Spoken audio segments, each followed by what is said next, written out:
Let's now talk about Christopher Marlowe's play, The Jew of Malta. Now, you and I know stock characters like the mad scientist or the dim-witted henchman, the sweet grandma, the overprotective soccer mom, psycho ex-girlfriend. These are tropes. They're stereotypical characters that we recognize in the artwork, the storytelling, movies and books and so forth that are popular in our century. Well, Shakespeare's audiences and those of his contemporaries would have known the miserly, status-conscious father who wants to arrange his daughter's marriage. And they would know the faithless daughter who betrays her father's trust and elopes. And they would know the young, hot-headed lover who steals the daughter from the father. The foppish but useless young noble, the mischievous servant, and so on. These are characters that we've already seen in other Shakespeare works. We see them, Shakespeare is not the only person to use these characters, and we see different iterations of all the characters I just mentioned in the play The Jew of Malta, which was written not by Shakespeare, but by Christopher Marlowe. Marlowe was a brilliant dramatist who was already active in London when Shakespeare showed up there. There's a record of a time when Marlowe got in a fight with an innkeeper, and a friend that was with him joined in the fight. The friend killed the innkeeper, and both Marlowe and the friend ended up in jail.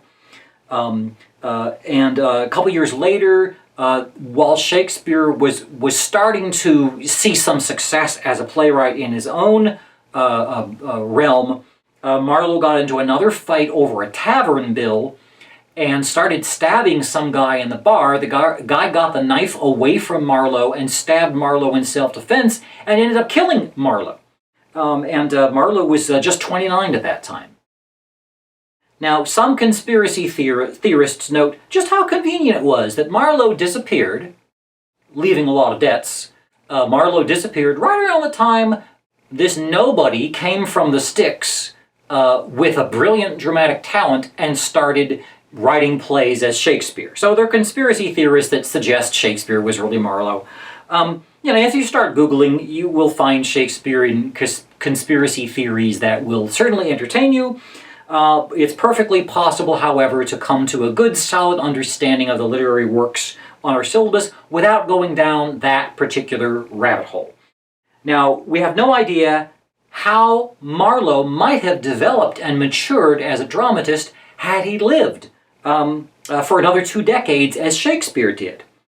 And now, while this sort of thing is certainly open to debate, according to Ben Jonson, who was a contemporary playwright and critic who would have known the work of both Shakespeare and Marlowe, according to Ben Jonson, it was actually Marlowe who first mastered the art of writing dramas using iambic pentameter.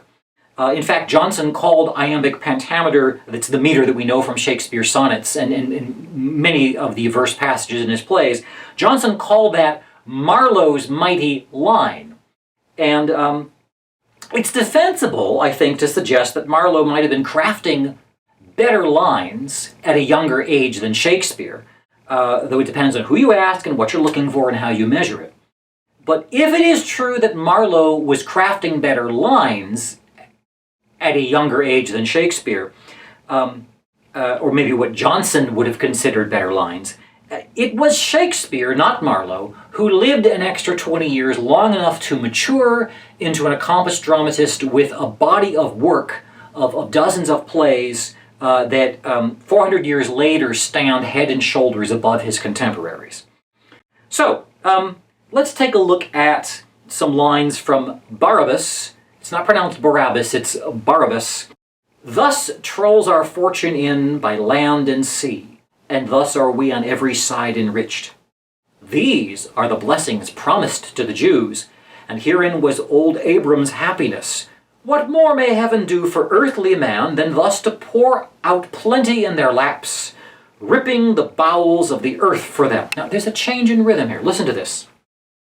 What more may heaven do for earthly man than thus to pour out plenty in their laps? It doesn't say, ripping the bowels of the earth for them.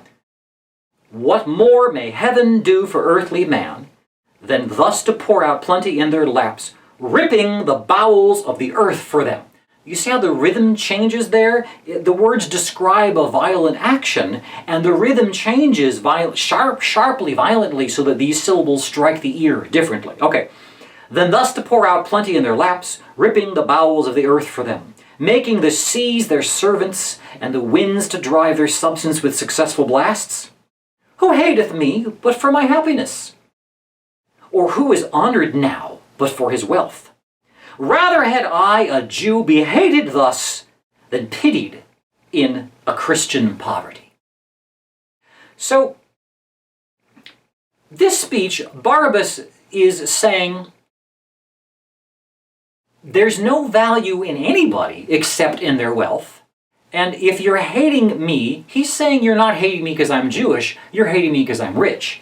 Well, let's take a look at a similar passage not a similar passage, but a passage from The Merchant of Venice, where Shylock, Shakespeare's greedy Jewish merchant character, is responding, having learned that Antonio, a Christian merchant who's in the habit of calling Shylock a dog and is rather unrepentant about it, this merchant has agreed for a loan. The penalty, if he can't pay the loan back to Shylock, he signed a document saying that Shylock can cut a pound of his flesh. Why, I am sure if you forfeit, thou wilt not take his flesh. What's that good for? Shylock says, to bait fish withal. If it will feed nothing else, it will feed my revenge. Okay? Baiting fish. If it's not going to feed fish, it will feed his revenge. Nice little metaphor there. He hath disgraced me and hindered me 500,000, laughed at my losses, mocked at my gains, scorned my nation, thwarted my bargains, cooled my friends, hated mine enemies. And what's his reason? I am a Jew. Whereas Barabas only presents the idea that other people hate him because of his wealth. For Shylock, it's personal. I am a Jew. Hath not a Jew eyes? Hath not a Jew hands, organs, dimensions, senses, affections, passions? Fed with the same food, hurt with the same weapons, subject to the same diseases, healed by the same means, warmed and cooled by the same winter and summer as a Christian is. If you prick us, do we not bleed? If you tickle us, do we not laugh? If you poison us, do we not die? And if you wrong us, shall we not revenge? If we are like you in the rest, we will resemble you in that. If a Jew wrong a Christian, what's his humility? Revenge. If a Christian wrong a Jew, what should his sufferance be by Christian example? Why? Revenge. The villainy you teach me, I will execute, and so it shall go hard, but I will better the instruction. Recall that Shylock had gotten Antonio to admit that yes, Antonio publicly called him a dog, and he is likely going to call him a dog again. Antonio feels that because he is super rich, he can get away with insulting Shylock, and expecting Shylock to lend him the money anyway, at no profit. And here Shylock is insisting to Antonio's flunky that Shylock is acting this way only because Antonio acted to him exactly the same way. Shylock is pointing out, I'm only treating you the way you treat me. And this is pretty risky, this is pretty damning of Shakespeare to give in Shylock's mouth the idea that the Christians have taught Shylock to behave this way. It's a pretty progressive message. But this Shylock speech, it is prose, it's not in verse. So I'm not actually comparing Marlowe's use of a line with Shakespeare's use of lines. Shakespeare mostly kept the iambic pentameter for his noble character, his upper-class characters. And Shakespeare does not present Shylock in this sort of heightened, fancy way of speaking. His Shylock is speaking, it's more down-to-earth, more blunt, more harsh, more real than the language of the upper-class characters. Marlowe doesn't have that particular distinction. The Jew of Malta actually starts with a prologue that promises to tell the story of a rich and famous Jew, and it promises that the audience will find him a sound Machiavel. We would say Machiavellian. Niccolo Machiavelli. If you've taken political philosophy or something like that, you might recognize that name. Machiavelli is often considered the founder of political philosophy. He unsentimentally and realistically observed what works in the world of politics. He wasn't talking about what should work, the ideal ways that people should get along. He recognizes that things like assassination or executing the innocent, actions that cause the death of innocent people, he would say, if it serves the state, if it serves the people in power, it can be permissible and even sometimes a good thing. So, as long as it preserved power, that is good for the ruling classes. So starting the play with a prologue that introduces the Jewish character as a kind of Machiavellian, that is this schemy person who understands only power, is kind of going to predispose the audience. They're going to expect to see a lot of scheming and power plays and so forth. Now, if that's not enough, in addition to a prologue in which the Barabas character, I think he's just named the Jew of Malta at this point, is compared to Machiavelli, there's actually an opening speech in which Machiavelli himself, Machiavel, comes out and says, "You thought I was dead, but I'm not." This Machiavel says he's going to introduce a Jew who smiles to see how full his bags are crammed, which money was not got without my means. So Machiavelli himself is coming and he says, this Jew's money was not got without my means. That's a double negative. If it's not got without his means, the character Machiavelli is coming and saying, this Jewish character got his money ruthlessly by scheming and backstabbing and plotting and not through any kind of idealistic good way of making money. That's the argument that this play is giving. Okay, so when the play itself starts, after Barabas gives his speech in which he's kind of gleefully exulting over his wealth, a merchant arrives and tells Barabas that his ships are in port, and Barabas tosses out an order, okay, well, to bring the goods from the port up to the market, get 80 camels and 30 mules and 20 wagons and bring in the goods. And this merchant flunky guy says, wait a minute, I don't have the money for that kind of stuff. And Barabas says, anybody in town, you just tell them this money is for these goods are for the Jew of Malta, they'll give it to you. Go tell them the Jew of Malta sent thee man, tush, who amongst them knows not Barabas. So we can see through this action that Barabas's money commands attention in the town of Malta, the city of Malta, the city-state of Malta. Okay, there's a little throwaway detail that one of Barabas's ships had to go an alternate route because it was delayed by a nearby altercation between the Spanish and the Turks. And 3 Jews arrive, having learned on their own that little thing that seemed like an altercation earlier, it's actually a full-scale invasion. There's a Turkish fleet that's come in to take over, to lay siege of the city of Malta, and there's no way to defend against it. Barabas shrugs it off. Well, let them come, so they come not to war, or let them war, so would be conquerors. Nay, let them combat, conquer, and kill all, so they spare me, my daughter, and my wealth. As we see, Barabas has no particular loyalty to Malta. First he says, as long as we win, it's okay. And then he says, if they kill each other, that's fine too. As long as he and his daughter are fine, he's okay with it. His fellow Jews are a little nervous, though, because they have heard all Jews in Malta have been called to the governor's palace, and they're not too happy about that. Now, the next scene is in the palace of Farnese, the governor of Malta, and with him is Calymath, who is the leader of the invading fleet, this Turkish fleet. And the Turks are demanding a huge sum of money, or else they're going to lay waste to the town. Farnese has called the Jews in because in order to pay the tribute, Malta has decreed that all the Jews in Malta will forfeit half of their wealth in a really aggressive tax. And Barabas, being the leader of the Jews, because he's the wealthiest of them, and with the most to lose, talks back a bit. He points out that it's not fair that the Jews are being taxed when the Christians are not. And Farnese says, well, any Jew who converts to Christianity can get out of the tax. And but any Jew who does not willingly give up half of their goods is going to lose all of their goods.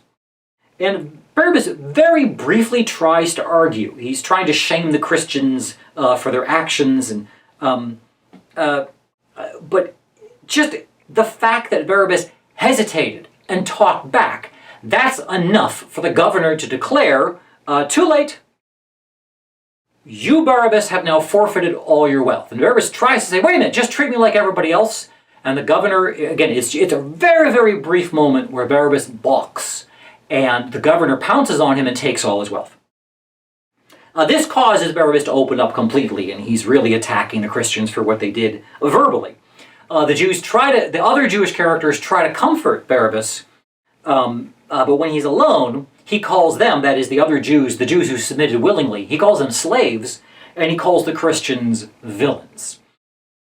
His weeping daughter Abigail enters, saying that she has just been ordered out of their house and it's being turned into a nunnery. Barabas tells her that he calms her down. He says, in their house, he's hid some jewels and some gold that the Christians don't know about. So they haven't confiscated all of his property as long as he can get back into the house and get it. And the complicating thing is, of course, the fact that the house has already been taken over by nuns, and no men are going to be admitted. And Barabas gets the brilliant idea of saying to his daughter, well, why don't you pretend to join this religious order, and then you could sneak the money out to me. And she agrees to this, and conveniently a procession of friars and the abbess of the abbey happen to walk past right where they're standing. And in a kind of a comic scene, Barabas lays into his daughter, publicly accusing her of giving up the faith of Abraham and converting to be a Christian. And she convincingly tells this group of religious Christians that she wants to leave her father and join the Christian religion. And Barabas publicly attacks her, but while he's attacking her, he drops his voice and he tells her briefly where the gold is hid. And, don't forget about the gold. It's kind of a comic scene. Abigail exits to join the nunnery, and Barabas exits the opposite way. And then when the stage, after these two groups have left, we see two new characters enter. Matthias is a Christian who feels sorry for Abigail, and he speaks very highly of Abigail to Lodowick. We get the idea that Matthias has already been an admirer of Abigail, but Lodowick seems to be hearing about Abigail for the very first time. Lodowick, as it turns out, is the son of the governor who has just impoverished Shylock and Abigail. So both men, at the end of Act 1, announce their interest in Abigail, and the stage directions say that these men exit in opposite directions. So we get the idea that they're going to be rivals for Abigail's attention. Early in Act 2, or right at the beginning of Act 2, we see Barabas waiting for Abigail outside the nunnery. She was able to get the gold and brings it out to Barabas. And we also see Barabas being friendly to Lodowick, the governor's son, promising that Barabas will give Abigail to Lodowick to marry. Lodowick, for his part, he kind of says he doesn't just want, he wants to deserve her. He wants to earn her love, which is kind of nice. But he doesn't seem to notice just how eagerly, he doesn't even think it's weird that Barabas is this eagerly trying to marry off his daughter to the son of the man who just stole all his wealth. At the slave market, Barabas buys the Moorish slave Ithamore, who will play a part in the sort of comic capers that follow. We also see Matthias shows up in town. He's actually there with his mother. He's actually not. He's so much a mama's boy. He's literally out shopping with his mother in this scene. And Barabas starts to play the two rivals against each other, and we really start to see how his scheming plan is when we see how well he gets these two characters to work against each other. So that was a brief introduction, kind of a detailed introduction to Act 1, a very brief introduction to Act 2 of Christopher Marlowe's The Jew of Malta. And I showed you one passage that I think illustrates the extent to which Shakespeare managed to make his Jewish, rich, miserly character have an interior life and a richness and a humanity that Barabas, the rich Jewish miserly character in Marlowe's kind of parallel play, The Jew of Malta, seems to lack. Having said that, I'm not trying to suggest that the Jew of Malta is a bad play. I am suggesting that the Jew of Malta is more exemplary and more typical of the kind of prejudices that were in play in Elizabethan England, whereas the extent to which, and it's a limited extent, but the extent to which Shylock, the character, rises above his stereotype is notable. I will point out that in terms of structure of a play, Shakespeare's The Merchant of Venice has been described as a problem play because Shakespeare kind of, this is my interpretation, Shakespeare might not have known what to do with the surprisingly human Shylock villain they ended up creating. So, by contrast, Marlowe doesn't set out to make Barabas, his Jewish miserly villain, into a sympathetic human character. We do sympathize with him to a point, but several of Shylock's actions point out that several of Barabas's actions point out that Barabas is not meant to be a humane character. In some ways, Barabas is like Othello's Iago, the villain in Othello. Iago is, we enjoy watching how masterfully, how skillfully Iago manipulates the people around him. And if you do read Marlowe's The Jew of Malta, I think the extent to which Shylock's parallel character, Barabas, manages to manipulate his world. I was describing the plot to my wife, and she said, that's like Game of Thrones level. Barabas, backdealing and twisting and sneaking the enemy into the gates through the city so that he can help take it down. It's a amazingly creative way that demonstrates that Marlowe had really, I think, mastered this storytelling technique where maybe his audiences didn't want a human villain. They just wanted a rollicking good time. And I think The Jew of Malta does a really good job doing that. It does it in the context, however, of a play that solidly reflects, rather than partially challenges, the cultural biases that we would consider offensive cultural biases of the Elizabethan time period. So that being said, I hope this introduction to The Jew of Malta would give you enough information so that reading the play would be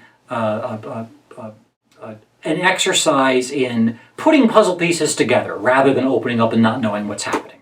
All right, so happy reading, and I hope you're enjoying learning about some of the context in which we can appreciate the art of Shakespeare.